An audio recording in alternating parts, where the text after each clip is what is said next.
अच्छा,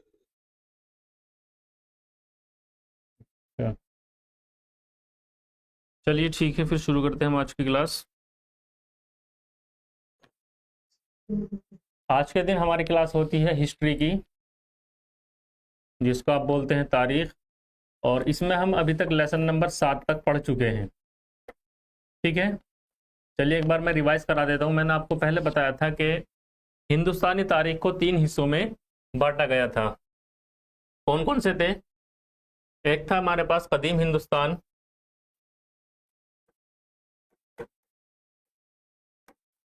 ठीक है। फिर है हमारे पास वस्ती हिंदुस्तान या फिर वस्ती दौर, और फिर है हमारे पास जदीद दौर।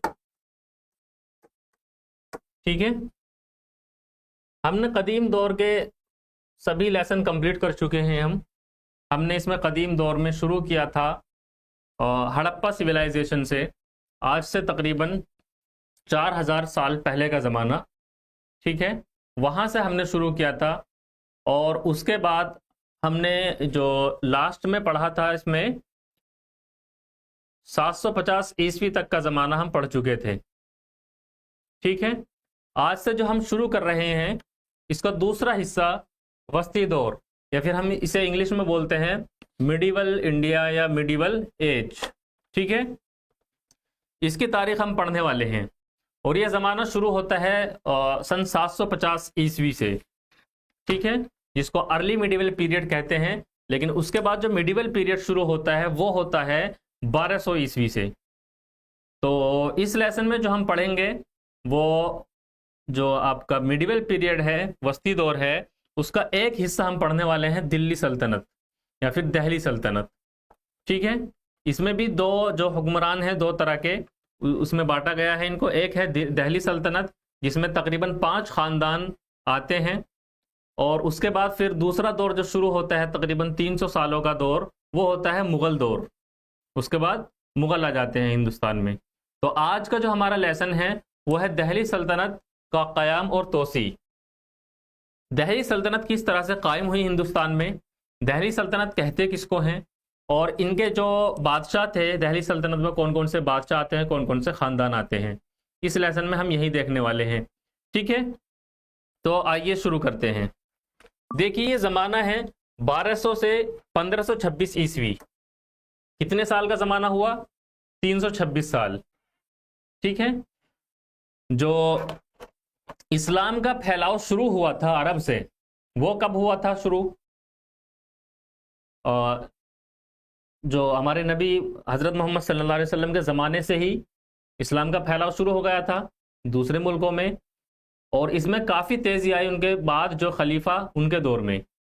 ठीक है, तो सन 700 से 800 ईस्वी के दौरान ही जो अरब के जो जनरल कमांडर थे, उन्होंने अपने सफ़र शुरू कर दिए थे बैरून ममालिक में। ठीक है, इस्लाम के फैलाव के लिए और अपनी हुक्मरानी कायम करने के लिए। तो हिंदुस्तान में जो बाज़ाब्ता एक इस्लामी हुकूमत कायम होती है, वो कायम होती है सन 1206 ईस्वी में। कौन सी ईस्वी में? 1206। और कौन बनते हैं पहले यहाँ के हुक्मरान जिन्होंने दिल्ली पर अपनी हुक्मरानी कायम की? कौन थे वो? कुतुबुद्दीन ऐबक, आपने नाम सुना होगा। ठीक है, लेकिन उससे पहले यहाँ तक कैसे पहुंचे, यहाँ बादशाह, दिल्ली के बादशाह कैसे बन पाए, उससे पहले क्या क्या हुआ, अरब से लोग किस तरह से हमले हुए हिंदुस्तान पर, और किस तरह से कुतुबुद्दीन ऐबक यहाँ के बादशाह बने, ये भी हम इसमें समझने वाले हैं।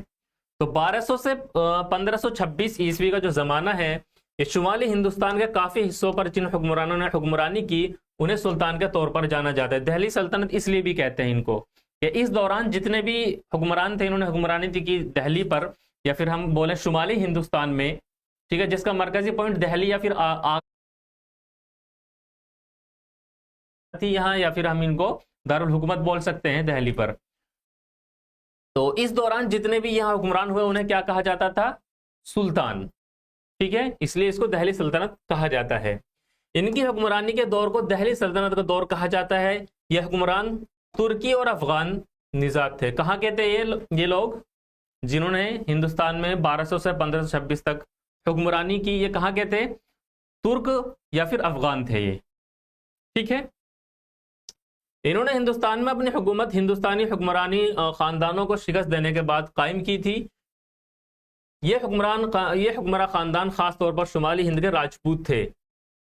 किसको शिकस्त देकर यहाँ अपनी हुक्मरानी कायम की थी? जो हिंदुस्तान के उस वक्त के राजा थे, इनमें खास तौर पर अगर हम नॉर्थ इंडिया में देखें तो उनमें थे राजपूत।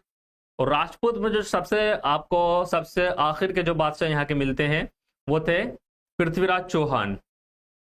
ठीक है, दिल्ली से तुर्क मोहम्मद गौरी के हमले से जिस खास हुक्मरान की हुकूमत का खात्मा हुआ था वो था पृथ्वीराज चौहान। इसके बाद यहाँ सुल्तानों की हुक्मरानी आ गई थी। इन सुल्तानों ने तकरीबन 300 साल हुकूमत की। आखिरी दिल्ली सुल्तान कौन थे? इब्राहिम लोदी, जिनको 1526 ईस्वी में बाबर ने हरा दिया था पानीपत की पहली लड़ाई में। ठीक है, तो पहले सुल्तान आपको यहाँ मिलेंगे कुतुबुद्दीन ऐबक सन 1206 ईस्वी में, जो गद्दी पर बैठे। और सबसे आखिरी सुल्तान अगर आपसे पूछा जाए, दिल्ली सल्तनत का आखिरी सुल्तान इब्राहिम लोदी, जिसको हरा दिया था 1526 ईस्वी में पानीपत की पहली लड़ाई में। बाबर ने इसको हरा दिया था और फिर उसके बाद बाबर ने अपनी यहाँ हुक्मरानी कायम की और जिससे यहाँ मुगल दौर शुरू होता है। इन 300 सालों में हिंदुस्तान में मुख्तलिफ शाही खानदानों ने दिल्ली पर हुक्मरानी की थी। ये खानदान कौन कौन से थे ये भी आपको याद रखने हैं, और इनका जो टाइम पीरियड है, किस खानदान ने कब से कब तक कितनी मुद्दत तक हुक्मरानी की, ये टाइम भी आपको याद रखना है। ये देखिए, पहला खानदान आता है ममलूक खानदान। इसको इंग्लिश में बोलते हैं स्लेव डायनेस्टी। ममलूक जो गुलाम होते हैं, ठीक है ना, गुलाम खानदान भी इनको बोला जाता है। इनकी हुक्मरानी थी 1206 से 1290 ईस्वी तक। इन्हें गुलाम खानदान के नाम से भी जाना जाता है। इसके बाद आते हैं खिलजी, इनकी हुक्मरानी थी 1290 से 1320। इसके बाद आते हैं तुगलक 1320 से 1412। इसके बाद आते हैं सैयद 1412 से 1451। इसके बाद आते हैं लोदी 1451 से 1526। ठीक है, अब कोई बताएगा सबसे ज्यादा मुद्दत तक किसकी हुक्मरानी रही, किस खानदान की हुक्मरानी रही थी यहां पर? बताइए, इनका टाइम पीरियड देखिए, यहां सन लिखे हुए हैं, कब से कब तक।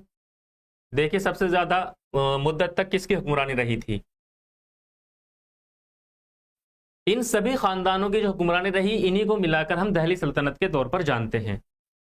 जी, इनको अनम्यूट कीजिए। 12 से 6 से 1390 84 साल। इसके बाद आते हैं 1290 से 1320 30 साल। 1320 से लेकर 1412 80 और 12 92 92 साल। 1412 से 1451 तकरीबन यह हो गए आपके 40 साल। 1451 से 1526 50-75 साल। तो किसकी सबसे ज्यादा हुक्मरानी रही? तुगलक। 1320 80 और 12 92 साल तक इनकी हुक्मरानी रही। तो चलिए फिर आगे बढ़ते हैं हम इस चैप्टर में और पढ़ते हैं हिंदुस्तान पर अरब हमले किस तरह से शुरू हुए। ठीक है, इब्तदाई 8वीं सदी में अरबों ने शुमाल मगरबी खित्ते पर हमले कर दिए थे। इब्तदाई 8वीं सदी, ये अरब हमला, ये देखिए 8वीं सदी का मतलब है कि 700 ईस्वी के बाद का जमाना, 700 से 799 तक, इसको बोला जाएगा 8वीं सदी। जैसे अब चल रहा है 2024, तो ये कौन सी सदी है? कौन सी सदी बोलेंगे इसको? अभी जो चल रही है वो है 21वीं सदी। ठीक है, सन 2000 से लेकर 2099 तक का जो जमाना कहला जाएगा इसको हम बोलेंगे 21वीं सदी, और जब 2100 के बाद का जमाना आएगा उसको बोलेंगे 22वीं सदी। ठीक है, तो 8वीं सदी में सन 712 ईस्वी में उम्मे खलीफा के एक जनरल मोहम्मद बिन कासिम, नाम याद रखिए, मोहम्मद बिन कासिम की क़यादत में किया गया था। पहला हमला हिंदुस्तान पर अरबों के जरिए कब किया गया? सन 712 ईस्वी में। किसके जरिए किया गया? मोहम्मद बिन कासिम। मोहम्मद बिन कासिम कौन थे? उम्मे खलीफा के एक जनरल थे। इतनी बात क्लियर है? चलिए आगे बढ़ते हैं। अरब में इस्लाम के ज़ुहूर से एक नया सियासी निज़ाम उभरा। इससे पहले अलग निज़ाम था, हर जगह का अलग अलग एक सियासी निज़ाम था, लेकिन जब इस्लाम बेदार हुआ अरब में तो एक सियासत का एक नया निज़ाम कायम हुआ। ठीक है, हजरत मोहम्मद सल्लल्लाहु अलैहि वसल्लम के जरिए फतेह मक्का के बाद तोसी का अमल शुरू हो चुका था, जो उनके इंतकाल के बाद भी जारी रहा। जो इस्लामी हुकूमत थी उसके तोसी का अमल शुरू हो चुका था फतेह मक्का के बाद। अब यहाँ थोड़ा सा इंट्रोडक्शन दिया गया है इस्लाम का ज़ुहूर और इशाअत। ठीक है, इसके बारे में आप बाकायदा बहुत अच्छी तरीके से जानते हैं। जो चीज़ें नहीं जानते उनके बारे में मैं हाईलाइट कर देता हूँ। ये तो आप जानते ही हैं, 7वीं सदी ईस्वी में इस्लाम का ज़ुहूर खित्ता अरब में हुआ और बहुत ही कलील अरसे में शुमाली अफ्रीका से जजीरा नुमा आइबेरिया, ईरान और हिंदुस्तान तक एक सल्तनत उभर कर सामने आई। कहाँ कहाँ अब भी आप अगर वर्ल्ड मैप देखेंगे, चलिए वर्ल्ड मैप ओपन कर दीजिए। अब भी अगर आज के ज़माने में भी आप इस्लामिक ममालिक अगर आप देखते हैं तो कौन कौन से हैं वो इसी खित्ते में पाए जाएंगे, जो अरब जजीरा नुमा हैं। और इधर आप अफ्रीका में चले जाइए, और अगर आप ईस्ट की साइड आते हैं तो ईरान, इराक, अफगानिस्तान, पाकिस्तान, यही इलाका आपको देखने को मिलता है। ठीक है,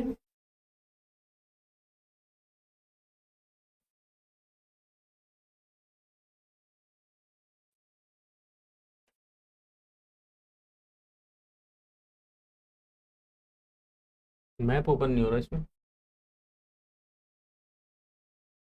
ये देखिए, ये आपको यहाँ दिखाई दे रहा होगा, ये जो आपको एरिया दिखाई दे रहा है ये है सऊदी अरब। यहाँ आपको मक्का देखने को मिलेगा। ठीक है, तो ये है आपका अफ्रीका और ये है पूरा शुमाली अफ्रीका का शुमाली हिस्सा। ठीक है, यहाँ से इस्लामी हुकूमत कायम हुई और ये इधर मिस्र वाले इलाके में, फ़िलिस्तीन, मिस्र के इलाके में और शुमाली अफ्रीका में काफ़ी ज़्यादा फैली। काफ़ी मुस्लिम ममालिक आपको यहाँ देखने को मिलते हैं। अनम्यूट कीजिए इनको। इसके बाद अगर हम वेस्ट में आ जाते हैं तो यहाँ आपको दिखाई देगा तुर्क। ठीक है, इसके बाद Iraq, Iran, Afghanistan, Turkmenistan, Pakistan और हिंदुस्तान का शुमाली हिस्सा। यहाँ आपको इस्लामी हुकूमत उस जमाने में फैलती हुई दिखाई देती है।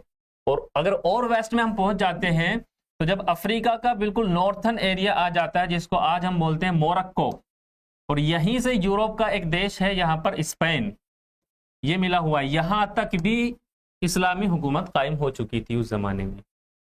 ठीक है, चलिए, तो वही चीज यहां बोली गई थी। इस जमाने में एक छोटे से अरसे में ही शुमाली अफ्रीका से लेकर आइबेरिया, ईरान और हिंदुस्तान तक एक इस्लामी सल्तनत उभर कर सामने आई। ठीक है, इसके बाद इंट्रोडक्शन दिया गया है हजरत मोहम्मद सल्लल्लाहु अलैहि वसल्लम 632 से 750 ईस्वी। यहाँ ये डेट गलत दी गई है, ये है आपका 570 ईस्वी। पैदाइश कब की है? 570 ईस्वी। इंतकाल कब हुआ? 632 ईस्वी में। ठीक है, इस्लाम की तबलीग की। ठीक है, ये सब आप जानते हैं, बिल्कुल बेसिक है आपके लिए। देखिए, यहां से देखिए, हजरत मोहम्मद सल्लल्लाहु अलैहि वसल्लम के इंतकाल फरमाने के बाद मुसलमानों को मजहबी और सियासी क़यादत फराहम करने का काम खुलफाए राशिदीन के जिम्मे आया। ठीक है, इसके बाद कौन आए? खुलफाए राशिदीन। अब खलीफा क्या है? अरबी लफ्ज़ है जिसका मतलब है नाइब, डिप्टी। खलीफा का मतलब डिप्टी। ठीक है, ये वो लक़ब है जो पैगंबर के जानशीन हुक्मरानों को दिया गया था। 632 से 661 तक 4 खुलफाए राशिदीन हुए, जो आप जानते हैं। ठीक है, खुलफाए राशिदीन के बाद खिलाफत बनु उमैया, जिसके ज़माने में मोहम्मद बिन कासिम ने हमला किया था। ठीक है, 4 खुलफाए राशिदीन के बाद खिलाफत बनु उमैया, जिनका ज़माना है 661 से 750 ईस्वी, कायम हुई। और मोहम्मद बिन कासिम ने जो हमला किया था वो कब हुआ था? 712 ईस्वी में। ठीक है, तो इसी ज़माने में आता है वो। उमैया ख़ानदान ने खिलाफत को इस्तेहकाम और खुशहाली फराहम की। उमैया ख़ानदान के बाद अब्बासी ख़ानदान में खिलाफत मुंतकिल हुई। अब्बासियों के बाद खुलफाए का एक सियासी कंट्रोल कमज़ोर पड़ना शुरू हो गया और मुख्तलिफ खित्तों में आज़ाद मुस्लिम हुक्मरान का ज़ुहूर हुआ। जो 4 खुलफा हुए, उसके बाद खिलाफत कायम हुई बनु उमैया की, फिर अब्बासी ख़ानदान की खिलाफत कायम हुई, और उसके बाद धीरे धीरे जो गवर्नर थे वही अपने इलाके के हुक्मरान बन गए। ठीक है, इस तरह अलग अलग मुस्लिम हुक्मरान और उनकी हुक्मरानी कायम हो गई। चलिए, ये थोड़ा इंट्रोडक्शन हो गया। अब देखिए, यहाँ आते हैं। अरब तोसी जिस तेजी से वाक़ हुई वो काबिल ज़िक्र थी। 633 से 637 ईस्वी में अरबों ने मगरबी एशिया में उरून, शाम, इराक, तुर्की और ईरान फतह कर लिया था। कब तक? 637 तक। जो मैंने अभी मैप दिखाया, जो वेस्टर्न एरिया था वो फतह हो चुका था। ठीक है, शुमाली अफ्रीका और जनूबी यूरोप के इलाकों पर भी फतह हासिल कर ली थी। शुमाली अफ्रीका जो मैंने दिखाया, और शुमाली अफ्रीका से ही मिला हुआ इलाका है जो साउथर्न यूरोप है।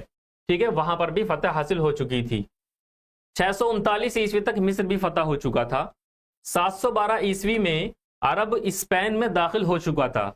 स्पेन जो अभी मैंने आपको मैप पर दिखाया था, अफ्रीका से जो मिला हुआ इलाका है यूरोप का, ठीक है, वो मुल्क है स्पेन। तो 712 ईस्वी में स्पेन तक भी मुसलमान पहुंच चुके थे। ठीक है, और जल्द ही जनूबी फ्रांस पर चढ़ाई कर दी। 8वीं सदी ईस्वी तक अरबों ने बहरे रोम और हिंद की तिजारत को जोड़ने वाले स्पेन से लेकर हिंदुस्तान तक मरकजी मकाम हासिल कर लिया था। तकरीबन जो यूरोप से रास्ता आता है हिंदुस्तान तक, जो एक तरह से तिजारती रास्ता भी था, उस पर पूरी तरह से कंट्रोल हो चुका था 8वीं सदी तक। अब 8वीं सदी के इब्तदाई सालों में बनु उमैया अपने इक़्तिदार की बुलंदियों पर पहुंच चुके थे। उन्होंने अब तक की सबसे बड़ी मुस्लिम रियासत की तख्लीक की थी बनु उमैया के जमाने में। ठीक है, सबसे बड़ी मुस्लिम, मतलब एरिया के हिसाब से सबसे ज्यादा जमीन पर कंट्रोल हो चुका था। अरबों की तवज्जो हिंदुस्तान की दौलत की तरफ भी मबजूल हुई। अरब ताजिर और जहाज रानों को हिंदुस्तान की असीम दौलत की कहानियां याद थी। ताहम सिंध पर हमले की वजह देबोल के समुद्री डाकुओं के जरिए अरब जहाजों को लूटे जाने का इंतकाम लेना था। अब आपसे पूछ लिया जाए एक नंबर में कि अरबों ने जो हिंदुस्तान पर हमले किया, उसका सबसे शुरू का जो रीजन था, जो वजह थी, सबसे इब्तदाई वजह क्या थी? वो ये थी कि जो तिजारत हुआ करती थी अरबों के हिंदुस्तान से, तो जो अरबों के जहाज आते थे, वो कुछ लोगों ने देबोल जगह पर, ये एक जगह का नाम है जो सिंध में है, पोर्ट, अब हम इसको बोल सकते हैं पाकिस्तान का जो कराची जगह है, उस जगह का नाम था देबोल। तो वहां पर क्या होता था, उन जहाजों को लूट लिया गया था। तो अरब क्या चाहते थे कि अब हम इनसे बदला लेंगे। जो डाकू थे जिन्होंने जहाजों को लूटा था, उनसे बदला लेने के लिए हमले किए गए थे। ये रहा ना, अरब जहाजों को लूटे जाने का इंतकाम लेना था। राजा दाहिर ने समुद्री डाकुओं को सजा देने से इनकार कर दिया था। राजा दाहिर जो इस जगह के उस वक्त में राजा थे। इराक के गवर्नर हज्जाज ने मोहम्मद बिन कासिम की क़ियादत में एक फौज रवाना की। वो 712 ईस्वी में सिंध पहुंचा और समुद्री साहिल पर वाक़ देबोल का मुहासरा कर लिया। सिंध को पार करने के बाद वो आगे बढ़ा, सिंध तक आ गए। सिंध किस जगह है, मैंने आपको पहले भी बताया। ठीक है, पाकिस्तान का इलाका है सिंध। वो इलाका सिंध क्यों कहलाता है? वहां से सिंधु नदी बहती है। ठीक है, ये चीज हमने एंशेंट जब हम हिस्ट्री पढ़ रहे थे हड़प्पा में, वहां भी हमने देखी थी। मोहम्मद बिन कासिम ने दाहिर पर हमला किया और उसे शिकस्त दी। अरबों ने भागते हुए फौजियों की एक बड़ी तादाद को मार दिया। दाहिर भी पकड़ा गया और मार दिया गया। मोहम्मद बिन कासिम ने अब आगे अपनी पेशकदमी जारी रखी, वहां वो रुके नहीं। मोहम्मद बिन कासिम वहां से आगे बढ़ते रहे और एक कलील अरसे में ब्राह्मणाबाद समेत सिंध के मुख्तलिफ अहम मुकामात पर हासिल किए। ब्राह्मणाबाद ये भी एक जगह का नाम है। ठीक है, कासिम की जंगी मुहिम के नतीजे में सिंध की माशी जिंदगी दरहम बरहम हो गई। लोगों और ताजिरों की एक बड़ी तादाद सिंध से फरार हो गई। इसने सिंध के एक बड़े हिस्से से नशीबी पंजाब तक फतह हासिल कर ली थी। उसकी हुकूमत सिर्फ 2 साल तक कायम रही। 200 साल तक कायम रही। ताहम बहुत से अरब सिंध में आबाद हो गए और मकामी आबादी के साथ अपने रिश्ते कायम किए। सिंध के मुख्तलिफ हिस्सों में मुस्लिम असर के इलाकों के साथ एक तवील अरसे तक अरबों का असर और रसूख जारी रहा। मोहम्मद बिन कासिम ने सिंध पर हमला किया। ठीक है, वहां हुकूमत अपनी कायम की, लेकिन ज्यादा दिनों तक नहीं रही। अब वो अकेले तो आए नहीं, उनके साथ बाकी लोग भी आए। ठीक है, मोहम्मद बिन कासिम के साथ बाकी लोग भी आए। अब मोहम्मद बिन कासिम तो चले गए, लेकिन जो और लोग थे, कुछ लोग वहीं बस गए सिंध में ही, वहां बाकायदा वो रहे। उन्होंने वहां रिश्ते भी कायम किए, शादी वगैरह भी किए। तो इस तरह से वहां मुसलमान बसने शुरू हुए सिंध में। ठीक है, इसके बाद दूसरा बड़ा नाम आता है, वो है मोहम्मद बिन कासिम के बाद महमूद गजनवी का। ठीक है, महमूद गजनवी के बारे में पढ़ते हैं। महमूद गजनवी ने, देखिए, जो मोहम्मद बिन कासिम थे, वो तकरीबन पाकिस्तान के इलाके तक ही महदूद रहे। ठीक है, जो अब का पाकिस्तान है, मॉडर्न इंडिया में अगर हम देखें, मॉडर्न वर्ल्ड में, तो जो पंजाब का एरिया है सिर्फ वहीं तक महदूद रहे। लेकिन जो महमूद गजनवी हैं, इन्होंने 1000 ईस्वी से 1026 इन 26 सालों के दौरान हिंदुस्तान पर 17 बार हमला किया। वो महमूद गजनवी सबकतगीन का बेटा था। गजनी शाही खानदान के बानी और तुर्की के गुलाम कमांडर महमूद गजनवी का सामना पहली बार हिंदुस्तानी हुक्मरान जयपाल से 1001 ईस्वी में हुआ। कौन थे महमूद गजनवी? गजनी एक जगह है, ठीक है, ये वहां के रहने वाले थे, वहां के बाशिंदे थे, इसलिए इनको गजनवी कहा जाता है। गजनी का एक शाही खानदान था, ठीक है, और तुर्की के गुलाम कमांडर थे। इनका जब हिंदुस्तान में हमला किया तो पहला सामना किससे हुआ? पहली लड़ाई किससे हुई? जयपाल से। कब हुई? 1001 ईस्वी में। 1004 से 1006 के सालों में महमूद गजनी ने मुल्तान के हुक्मरानों पर हमले किए। जल्दी पंजाब भी गजनियों के हमले के शिकार हुआ। 1014 से 1019 ईस्वी में महमूद ने नागरकोट, थानेश्वर, मथुरा और कन्नौज के मंदिरों को लूटकर अपने खजाने में इजाफे किए। अब ये जो एरिया है ये बाकायदा नॉर्थन इंडिया, शुमाली हिंदुस्तान की जगह है, ठीक है। तो शुमाली हिंदुस्तान में यहां हमले हो चुके थे। 1008 में नागरकोट पर हमले को उसकी पहली बड़े फतह के तौर पर जाना जाता है। 1025 ईस्वी में महमूद ने निहायत अव्वल हिंदुस्तानी मुहिम की शुरुआत सौराष्ट्र में सोमनाथ मंदिर पर हमला करके की। जो बड़ा हमला माना जाता है महमूद गजनवी का, सौराष्ट्र में उस वक्त में एक मंदिर था सोमनाथ के नाम से, आज भी है, वो दोबारा बनाया गया है। उस वक्त में जो सोमनाथ मंदिर पर जो हमला किया गया था, ये इसका सबसे बड़ा हमला माना जाता है। एक जबरदस्त जद्दोजहद के बाद महमूद ने शहर पर कब्जा कर लिया था। 50,000 से ज्यादा दफा करने वालों को अपनी जान से हाथ धोना पड़ा। महमूद ने 15 दिन के बाद सोमनाथ छोड़ दिया। वहां बाकायदा उसे जीत तो लिया शहर को, लेकिन बाकायदा वहां रहे नहीं। 15 दिन बाद शहर को छोड़ दिया।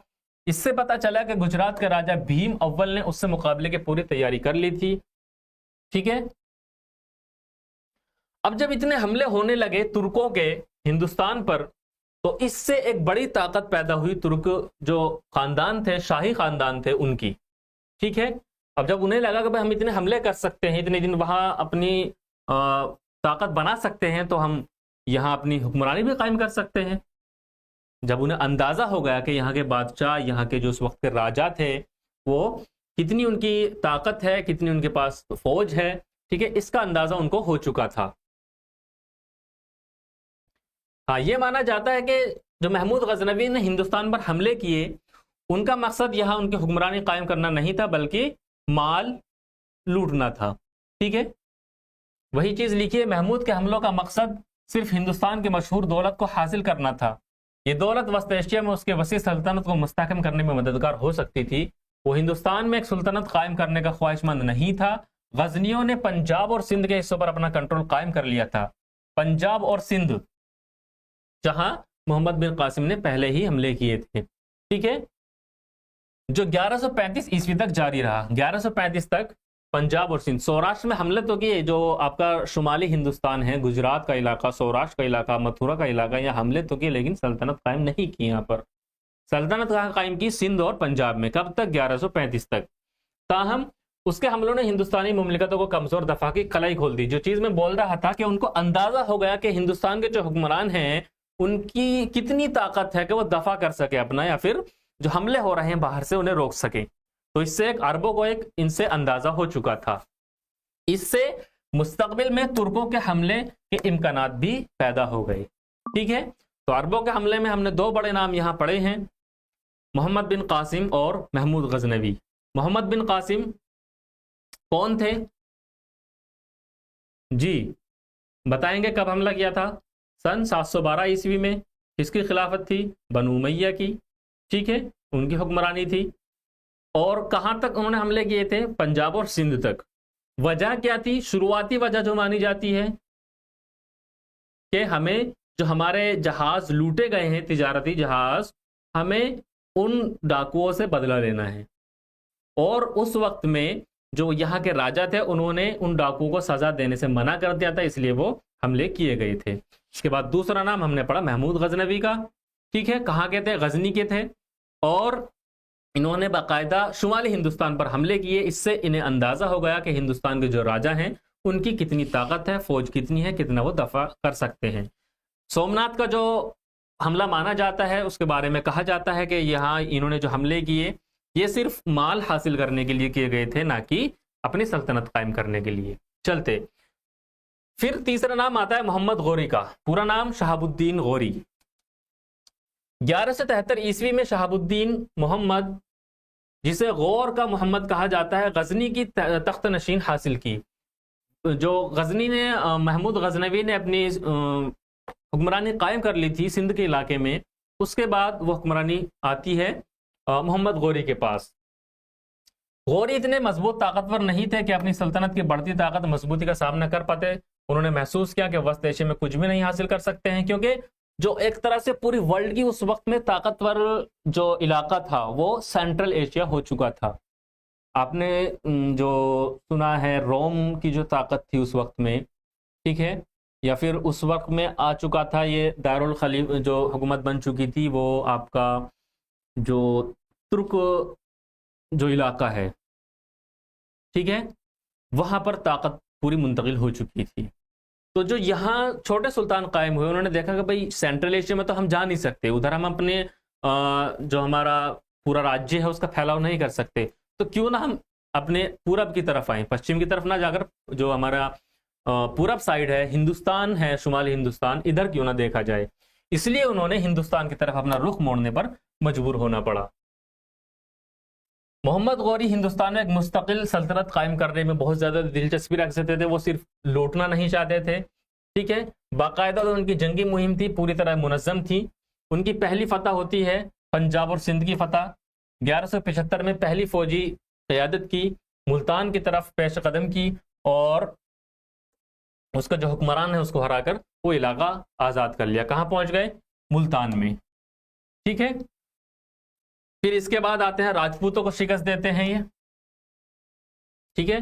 3 साल के बाद 1178 में वो फिर गुजरात फतह करने चलते हैं। क्योंकि गुजरात क्यों जा रहे हैं? वो गुजरात का जो इलाका है वो सिंध से मिला हुआ है, इसलिए सिंध के बाद गुजरात का नंबर वहां आपको देखने को मिलता है, ठीक है। लेकिन गुजरात के उस वक्त में थे चालुक्य हुक्मरान। चालुक्य हुक्मरान भीम दोयम ने उन्हें वाड़ा के मैदान में, अनहेलो वाड़ा के मैदान जंग में उसे शिकस्त दी, लेकिन गौरी ने अपना हौसला नहीं हारा। मजीद फतह का बेड़ा उठाने से पहले पंजाब में एक मौजू बुनियाद कायम करने की जरूरत महसूस की। जब एक शिकस्त उन्हें मिल गई तो वापस पंजाब गए कि हम दोबारा से अपनी ताकत पूरी करते हैं। इसने पंजाब में गजनियों के खिलाफ एक मुहिम शुरू की।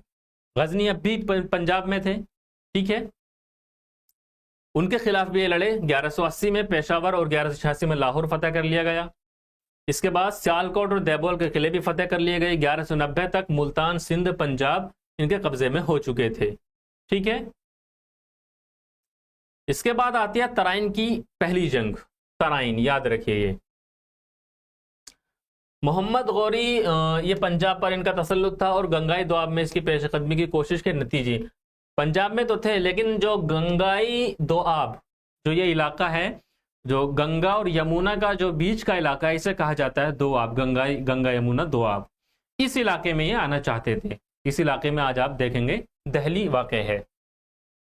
यहां पर उस वक्त में किसकी हुक्मरानी थी? पृथ्वीराज चौहान, ठीक है। दिल्ली के राजा कौन थे उस वक्त में?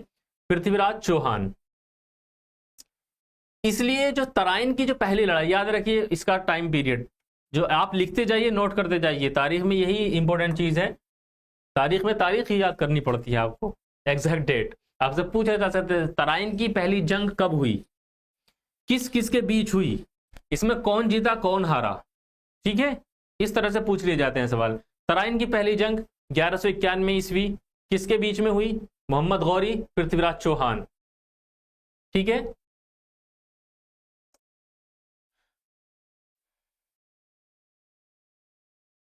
पहली जंग जो 1191 ईस्वी में तारीख में लड़ी गई थी, गौरी की फौज को मुंह की खानी पड़ी और बड़ी मुश्किल से वो अपनी जान बचा सका।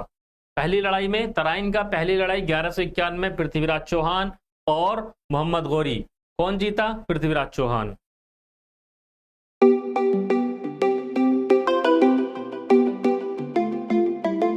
अपनी जान बचाकर भाग गया। तराइन की दूसरी जंग 1192 ईस्वी, अगले साल ही मोहम्मद गौरी फिर से आया अपनी फौज तैयार करके। ठीक है, इस जंग को हिंदुस्तानी तारीख में एक जबरदस्त मोड़ के तौर पर समझा जाता है। यहां देखिए, मोहम्मद गौरी ने इस फतह के लिए काफी मोहतात तैयारियां की। 1191 में हारकर वापस चले गए पंजाब, दोबारा से अपनी तैयारी करके 1192 में वापस आते हैं। तारीख में तुर्की और राजपूत अफवाज का एक बार फिर आमने सामने हुआ। हिंदुस्तानी अफवाज तुर्की फौज से तादाद में ज्यादा थी।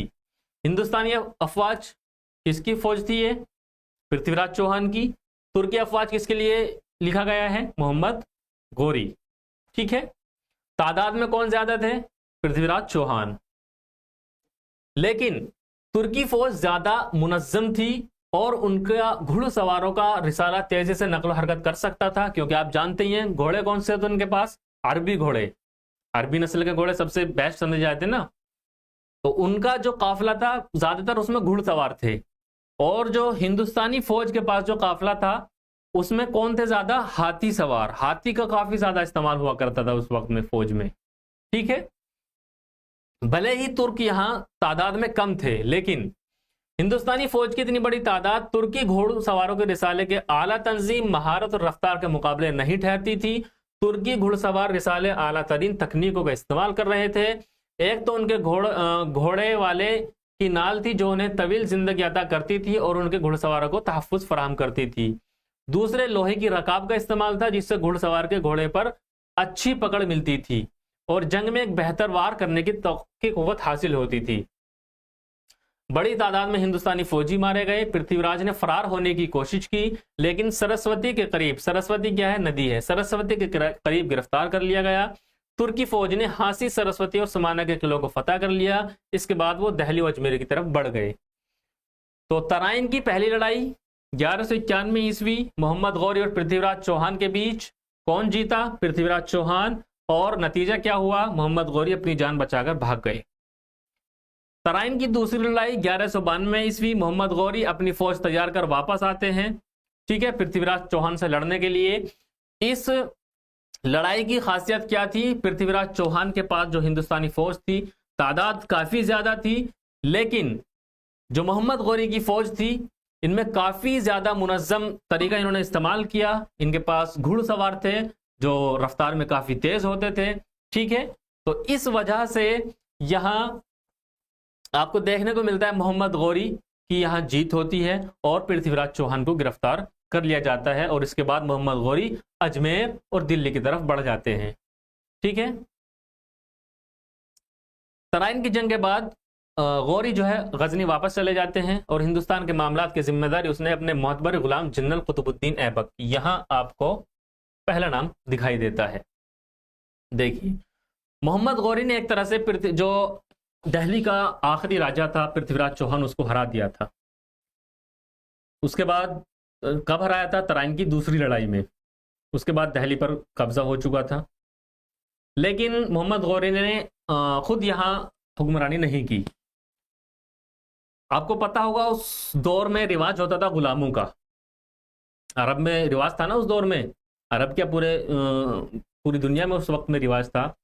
तो मोहम्मद गौरी का जो एक गुलाम था कुतुबुद्दीन ऐबक, उस वक्त में क्या होता था, जो कमजोर गुलाम होते थे उनको छोटे काम दिए जाते थे, घर का काम, ठीक है, इस तरह से छोटे मोटे काम दिए जाते थे। लेकिन जो ऐसे गुलाम जो ताकतवर थे, मजबूत होते थे, उनको बाकायदा फौज में भर्ती कर लिया जाता था। तो एक ऐसे ही गुलाम थे कुतुबुद्दीन ऐबक। ठीक है, तो ये फौज में थे और एक धीरे धीरे बड़ी पोस्ट पर पहुंच चुके थे, बाकायदा कमांडर बन चुके थे। तो जब मोहम्मद गौरी यहां तराइन की दूसरी लड़ाई में पृथ्वीराज चौहान को हराकर गजनी वापस जाते हैं, तो यहाँ की बागडोर दे जाते हैं अपने गुलाम को, जिनका नाम था कुतुबुद्दीन ऐबक, और जो आगे जाकर हिंदुस्तान में पहली इस्लामी हुकूमत यहाँ कायम करते हैं दिल्ली में।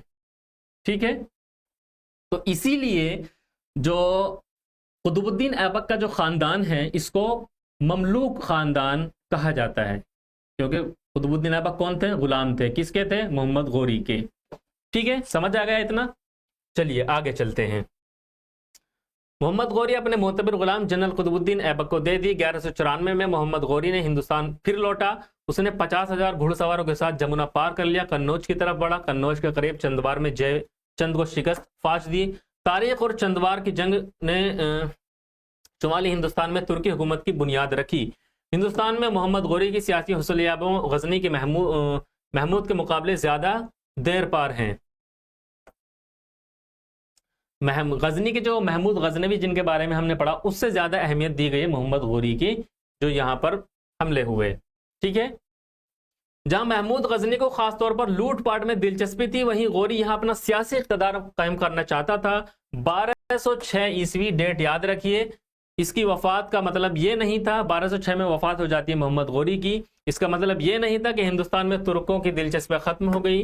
इसने अपने पीछे गुलाम जनरल कुतुबुद्दीन ऐबक को मामूर किया, जो दिल्ली सल्तनत का पहला सुल्तान बना। क्लियर है? इतना समझ आ गया कैसे इस्लामी हुकूमत कायम हुई हिंदुस्तान में। कौन कौन से 3 बड़े नाम आपने सुने जो जिन्होंने हमले किए यहाँ पर, जो अरब से आए थे, तुर्क से आए थे। खास तौर से एक नाम आपने बार बार यहां सुना, गजनी। मोहम्मद गौरी कहां वापस गए? गजनी। और महमूद गजनवी कहां गए थे? गजनी के।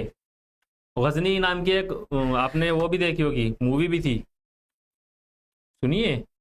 नहीं सुनी? चलिए अब देखते हैं गजनी है कहां पे, एक थोड़ा आइडिया हो जाएगा हमें गजनी जो जगह है वो है कहां पर।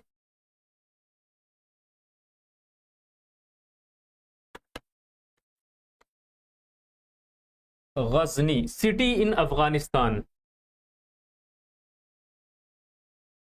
ये देखिए, मोहम्मद गजनवी और महमूद गजनवी, गजनी मूवी भी आ रही है। यह है गजनी। अब ये अफगानिस्तान में आपको देखने को मिलेगा, लेकिन उस वक्त में जो इस्लामी सल्तनत थी उसका हिस्सा था। ये एक शहर है गजनी, ये है इलाका। ठीक है, एंशंट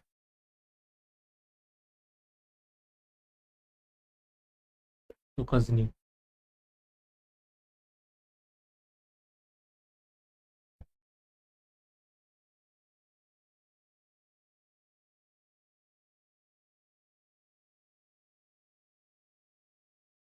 चलिए फिर आगे बढ़े हम।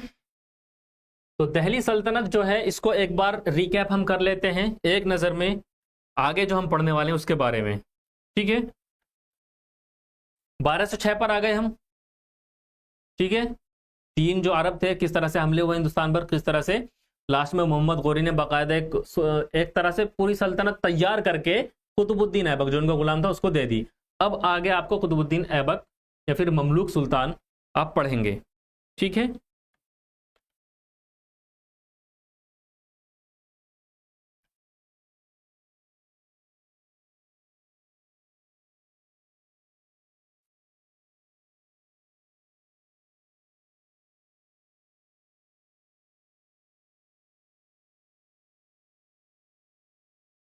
ये एक चार्ट है, शायद आपको दिखाई नहीं दे रहा होगा पूरा, मैं पढ़ के बता देता हूँ आपको।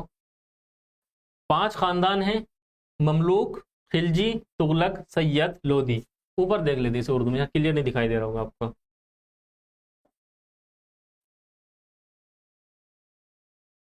ये गलत है, यहाँ है ममलूक। ममलूक 1206 से 1290। इसके बाद आते हैं 1290 से 1320 खिलजी। ममलूक में कौन है? बानी कौन है? कुतुबुद्दीन ऐबक जो मोहम्मद गौरी का गुलाम था। शॉर्ट में इन पॉइंट्स को चाहे तो आप लिख भी सकते हैं, याद रख सकते हैं। ठीक है, इतना आपको मोटा मोटा याद होना चाहिए। काबिल जिक्र हुक्मरान इस खानदान के कौन थे? इल्तुतमिश और रजिया सुल्तान। अहम वाकयात क्या हुए? कुतुब मीनार की तामीर किसने कराई? कुतुबुद्दीन ऐबक ने शुरू कराई और इल्तुतमिश ने पूरी कराई। और इल्तुतमिश का सिक्का जारी करना, यह भी एक तारीखी वाकया है इसमें। खिलजी खानदान पे आते हैं 1290 से 1320 ईस्वी। बानी कौन थे? जलालुद्दीन खिलजी। काबिल जिक्र हुक्मरान अलाउद्दीन खिलजी। अहम वाकयात क्या हुए? जुनूबी हिंदुस्तान की फतूहात, मार्केट की इस्लाहात और कीमतों का कंट्रोल, ये काफ़ी इंपॉर्टेंट है। अलाउद्दीन खिलजी ने ये काम बहुत ज़्यादा इंपॉर्टेंट इस अपने हुक्मरानी में किया था। इसके बाद आता है तुगलक खानदान 1320 से 1414 ईस्वी। बानी कौन थे? गयासुद्दीन तुगलक। काबिल जिक्र हुक्मरान कौन है? मोहम्मद बिन तुगलक, फिरोज शाह तुगलक। अहम वाक़यात क्या क्या हुए? मोहम्मद बिन तुगलक के इंतजामी इस्लाहात और दारुल हुकूमत की मुंतकली, फिरोज शाह के अवामी फिला के मंसूबे। ये हम जब इनका काम देखेंगे ना, इन बादशाहों के क्या क्या काम किए इन्होंने, उसमें हम ये चीज़ें पढ़ेंगे। इसके बाद आता है सैयद खानदान, 1414 से 1451 ईस्वी। बानी कौन है? खिजर खान।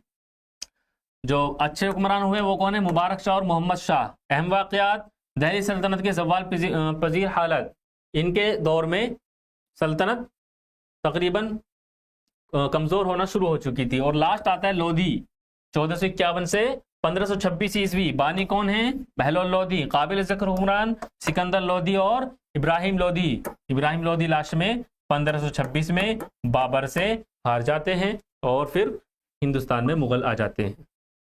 तो चलिए शुरू करते हैं ममलूक खानदान। एक खानदान पढ़ लेते हैं, इसके बाद नेक्स्ट क्लास में पढ़ेंगे। ममलूक सुल्तान। कुतुबुद्दीन ऐबक के साथ ममलूक सुल्तान या गुलाम खानदान का दौर शुरू होता है। ममलूक एक अरबी लफ्ज़ है जिसे हम पहले ही बता चुके हैं, जिसका मतलब होता है गुलाम या मिल्कियत। इसका इस्तेमाल घरेलू मुलाजिम दस्तकार के तौर पर इस्तेमाल किए जाने वाले कम दर गुलामी फौजों से खिदमात। चलिए आप देख चुके हैं, यहाँ से पढ़ते हैं। कुतुबुद्दीन ऐबक 1206 से 1210 ईस्वी। देखो ये पीरियड जो था ये था 1206 से 1290, यही है ना?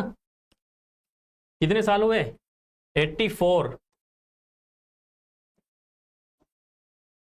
ठीक है, 84 साल। ये है जो इस खानदान के सभी जो बादशाह हुए, सुल्तान हुए, उन्होंने सबने मिलके 84 साल हुक्मरानी की। अब इसमें एक एक खानदान का टाइम पीरियड देखेंगे। कुतुबुद्दीन ऐबक, एक एक बादशाह का। कुतुबुद्दीन ऐबक कितना था? 1206 से 1210, सिर्फ 4 साल, ठीक है। कुतुबुद्दीन ऐबक एक तुर्की गुलाम था जो मोहम्मद गौरी की फौज में एक ऊंचे ओहदे पर पहुंच चुका था। 1206 में मोहम्मद गौरी की मौत के बाद हिंदुस्तानी मकबूजा इलाकों के कंट्रोल की जिम्मेदारी कुतुबुद्दीन की आती है, ठीक है। शुमाली हिंदुस्तान का पहला आज़ाद मुस्लिम हुक्मरान था, ये खासियत है। शुमाली हिंद का पहला आज़ाद मुस्लिम हुक्मरान कौन था? कुतुबुद्दीन ऐबक। इससे पहले जो हुए थे मुस्लिम हुक्मरान होते थे लेकिन दूसरे के अंडर होते थे, ठीक है। ये पहला आज़ाद था। दिल्ली सल्तनत का बानी माना जाता है। ऐबक को राजपूतों और दीगर हिंदुस्तानी सरदारों के बगावतों का सामना करना पड़ा गजनी के क्योंकि छोटे छोटे जो इलाके थे, आप राजस्थान में जाएं, साउथ में जाएं, सौराष्ट्र के इलाके में जाएं, वहाँ राजपूत थे, उनकी सल्तनत छोटी छोटी कायम थी, ठीक है। तो वो अक्सर बगावत किया करते थे। मुल्तान और उच्च के गवर्नर करने का ख्वाहिशमंद था। देखिए इस वजह से सल्तनतें खत्म होती थी। इनके अंडर जो गवर्नर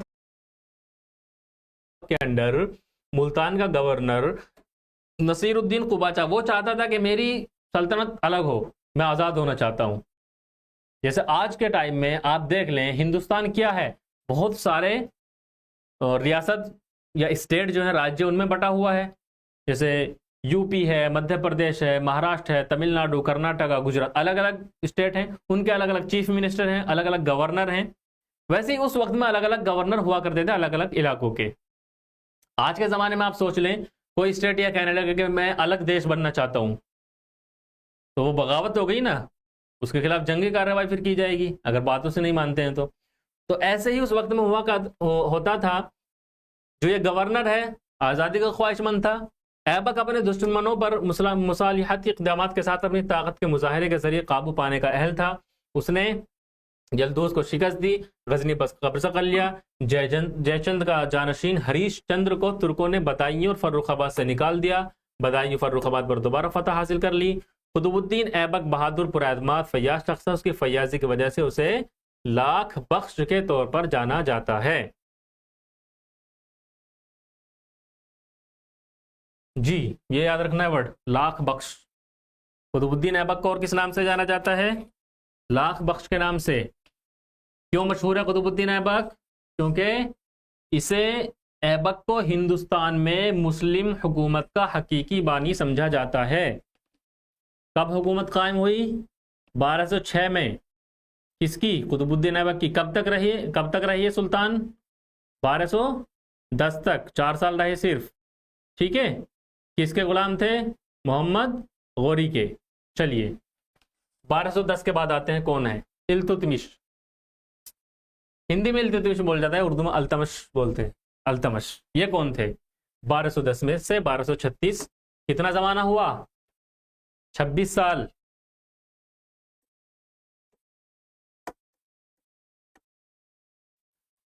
बारह सौ दस में कुतुबुद्दीन ऐबक की मौत हो जाती है।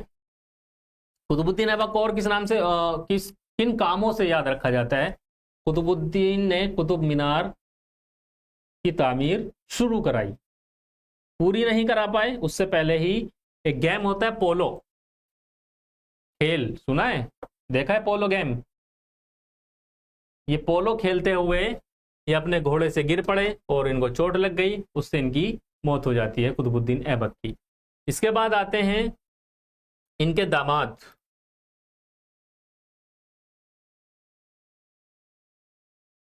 इल्तुतमिश।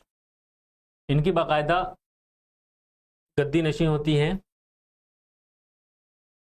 देखिए अल्तमश क्यों आए, इनके बेटे क्यों नहीं आए कुतुबुद्दीन ऐबक के?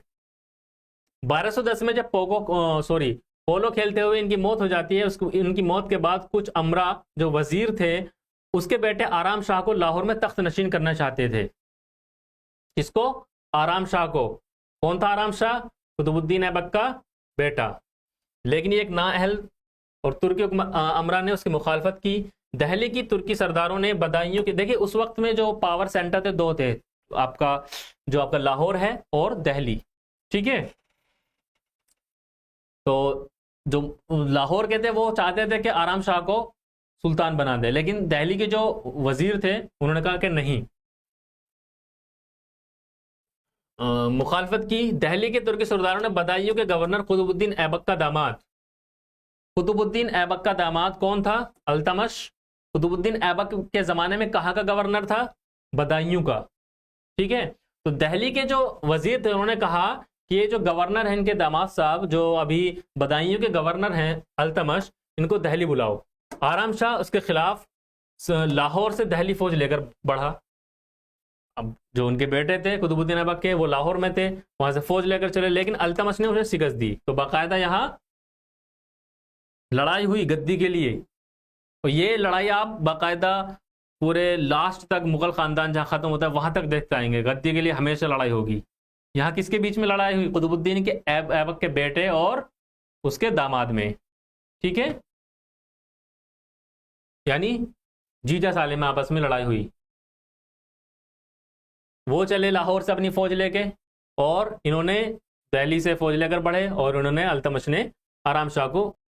ये सरकशी क्यों होती है कि भाई कमांडर तो हम भी थे, ये भी मोहम्मद गौरी के कमांडर थे, ठीक है। अब जब मोहम्मद गौरी ने सिर्फ कुतुबुद्दीन ऐबक को ही सल्तनत दे दी, तो ये तो आप इनकी दुश्मनी तो जाहिर है कि भाई हम भी तो इसी लेवल के कमांडर थे, हमें क्यों बादशाह नहीं बनाया। तो जब सिर्फ 4 साल में कुतुबुद्दीन ऐबक चले जाते हैं, तो अल्तमश जब गद्दी पर बैठते हैं तो उन्हें ये समस्याएं दोबारा से देखनी पड़ती हैं। ये लोग बाकायदा बगावत कर रहे थे उस दौर में, ठीक है।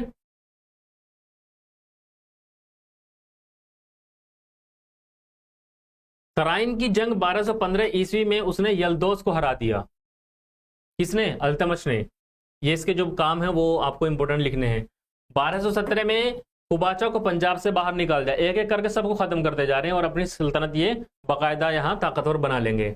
1220 में चंगेज खान ने ख्वारिज्म सल्तनत को ताराज कर दिया। तब अल्तमश ने मंगोलों के साथ झगड़े से बचने की सियासी जरूरत महसूस की।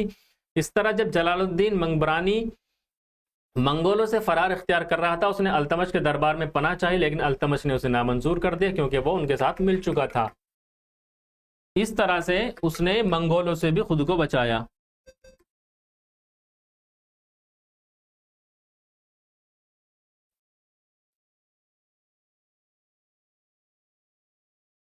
देखो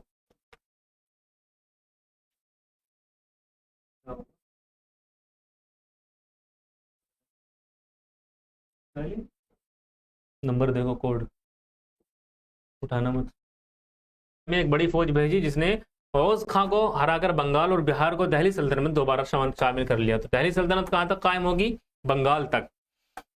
और इसमें अगर आप पूरब में पश्चिम में देखें तो कहां तक हो गई थी? सिंध तक, ठीक है। राजपूतों के खिलाफ भी इन्होंने रणथंबोर पर 1226 में कब्जा कर लिया। 1231 में अल्तमश ने मंदौर, जालौर, बयाना और ग्वालियर में अपना इक़्तिदार कायम कर लिया। दिल्ली सल्तनत में एक काफी बड़े इलाके पर फैल चुकी थी। इसके अलावा अल्तमश ने अपने मोतबर अमरा को 40 का गिरोह तुर्कान चहलगानी, ये आपसे पूछा जाएगा, 20 इसके 40 अमीर रहते थे अल्तमश के बाकायदा, जिनको कहा जाता था तुर्कान चहलगानी।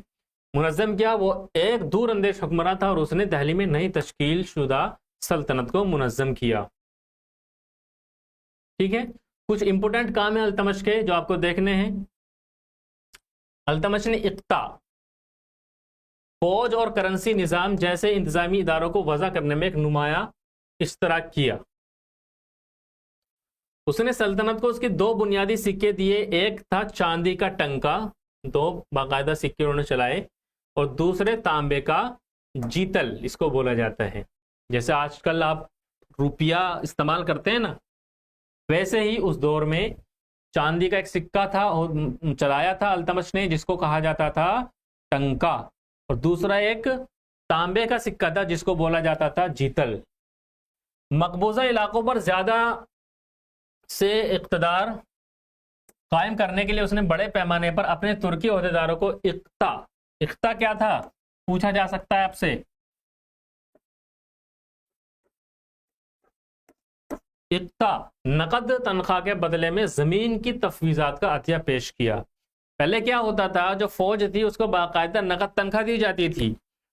अल्तमश ने क्या किया कि हम नकद तनख्वाह नहीं देंगे फौज को, उनको बाकायदा जमीन दे दी जाती थी कि भाई इतने गांव तुम्हारे, कोई कमांडर जीत कर आया कोई इलाका, क्या दें इसे इनाम में कि भाई ये वाले जो 10 गांव हैं ये तुम्हारे।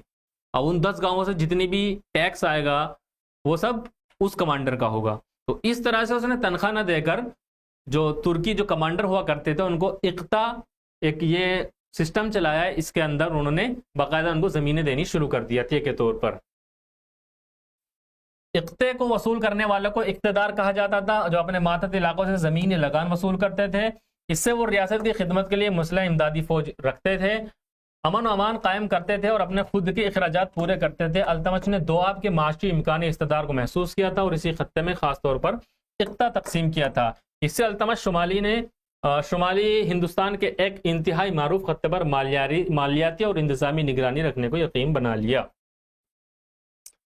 इक्ते से बाकायदा क्या हुआ, जिनको जमीनें दी जाती थी वो बाकायदा अपनी फौजें भी रखने लगे, और इसका एक नुकसान आपको आगे जाकर पता चलेगा कि ये जो इक्ता प्रणाली, ये इक्ता जो सिस्टम शुरू किया था अल्तमश ने कि हम नकद तनख्वाह ना देकर उनको जमीनें दें अतिये में, ठीक है। अब जमीनें मिलने लगी, भाई वो उनकी जमीन होगी पूरी, जितनी भी लगान आ रही है वो उसी के पास जा रही है। इससे और जो लगान वसूलने के लिए लोगों को रखने लगे, जो लगान वसूलते थे, जो इक्ता वसूलते थे उसको इक्ता बोला जाता था। इक्ता जो वसूलते थे उसको इक्तेदार बोला जाता था, जो इक्ता वसूलता था उसको क्या बोला जाता था, इक्तादार, ठीक है।